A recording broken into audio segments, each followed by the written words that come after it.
Well, it's another day and I'm back with the GPX Moto TSE250R. So I wasn't going to add the rear turn signals, and I'm still not going to, but I'm looking for I assume a license plate light to fill those holes. I didn't get one in the box of goodies. So I guess I'll have to ask Gary over at GPX, hey, didn't get that part. But I wanted to make sure, for whatever reason, they didn't tuck it up in wherever the wires were. So that was kind of an exploratory thing. I wasn't going to film this, but then I was like, well, it's taken me so much to figure out where everything was that maybe I should bring you all this video. So basically, there's a channel in this that has the wire and it mounts up. So you can just pop this guy off. It's 2 8mm there, and then for some reason on the other ones they used Phillips. Kind of weird, don't know why. That's just a weird touch. But it goes up to under this side panel, which I took off, which you have to take off, which means you're gonna have to loosen this guy, pop it out of the clip, unscrew it there, and then there's enough flex. You can get to the 1 button security or not security, but Torx, and that'd be right there. And it's also held on by the subframe mount, so take it off there, which will have a back bolt on it, and anything else, which is this guy, and it will have a spacer. Both sides are the same. I have the other side up because I didn't know what I was quite doing here. So I guess you can take off just that piece and not the whole rear. So for the rear fender, you also remove up here, which I didn't need to do, but I had no idea. So, you know, it was exploratory surgery here. But anyways, you get to the bundle of wires here, which I'm not going to use. You got a blue, an orange, you got a brown, which I think is the running light because that's a dual connector, a ground, which is a dual, and then you got another ground that has couple duals, so probably for the running light and for the other blinker. So, or running light, I mean the license plate light. So I don't have that, and like I said before, I'm also missing whatever goes onto the blade connector for that sensor, which looks like a temperature sensor. So I don't know where that is, or where I would find that. You know, is it shoved up somewhere? I don't know. So anyways, I'm going to put this back together. But also, while I was in here, I was like, wow, there's so much more room in here than I initially knew about. So I took some of this 3M bionic tape. You know, it's better than double-sided tape.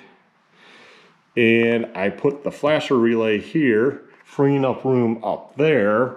And I took the fuse, and I was like, it'd be easier to get to the fuse here than under the seat, correct? So I kind of zip tied it up here with the flasher relay wires, and I was going to attach it somehow, but that plastic piece, here we go, kind of goes like that, so it's kind of hidden under this other piece there, which is which way does it go? Man, this stuff sure does static cling dirt though. It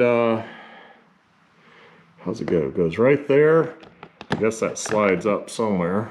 Let's see, that would be so kind of like that. So I mean, I guess it's, you can see it still. I don't know. For now, just zip tie. Anyways, that's where I'm at there. So I'll button all this back up, and that will basically be it, knowing for sure before I ask Gary, where's the license plate light? It's not on the bike. And up front here, something else fixed that I mentioned way at the beginning. So these spacers, the right side as you sit on the bike will be the shorter spacer. The brake side will actually be the longer spacer. So I got all this buttoned up.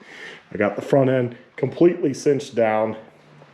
Another note to people while we're talking about it, because we're talking kind of suspension there, is height of the bike. I'm on my tiptoes on this bike, like drastically, like scary tiptoes. It's that much taller than my Gas EC300. So, being that much taller, I also noticed with my Good Motorcycle jack stand there, that when I had it up, I can barely get it off the ground with the front tire. Well, the front tire still touches, which makes it hard to put on or off.